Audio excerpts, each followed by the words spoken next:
कि उसके पास सिटीज़नशिप है, राइट। अगर कोई इंडिया का वहाँ सिटीज़नशिप अमेरिका में है उसके पास, या फिर वो भारत का ही व्यक्ति वहाँ जाता है, तो हम वहाँ अमेरिका के व्यक्ति को पनिश इसीलिए नहीं कर सकते क्योंकि उनके खुद के बहुत सारे एक्ट्स हैं, they are having their different provisions,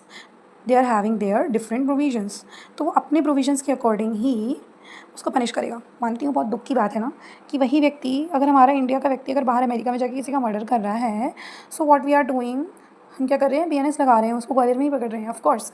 but वैसे ही जैसे अगर वो आरुष अमेरिका जाता है, इफ आरुष और any name you can take, don't take Arush only, if he is going to America and America का कोई सिटीज़न या पर्सन उसका मर्डर करता है, तो हम उस पर BNS नहीं लगा सकते, बिकॉज अब वो अमेरिका की गवर्नमेंट का हेड है, अमेरिकन लॉ का हेड है कि वो अपने प्रोविजंस को किस तरह से अप्लाई करेंगे और how they will punish the accused, how they will punish the murderer. As per their provisions and their act, they will punish him, right? So please make sure about to learn it again and again about jurisdiction, interterritorial jurisdiction and extraterritorial jurisdiction. In the next video, we will learn that. अच्छा एक बात question और है, one more question.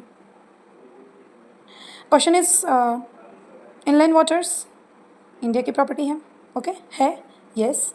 Aircraft, मान लीजिए India का कोई ship उड़ रहा है, there is India ship and if any one, 2 Americans 2 foreigners fight over there, okay, in Indian aircraft, अगर उसने फाइट कर ली, ठीक है, तो एक बात बताइए, क्या उसमें हम BNS लगाएंगे?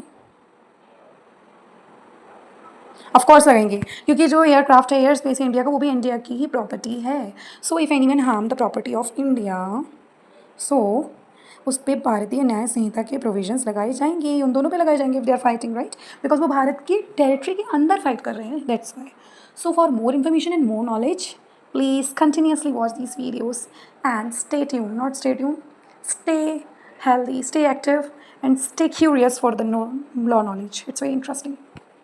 Thank you. Bye bye. I hope you like this video.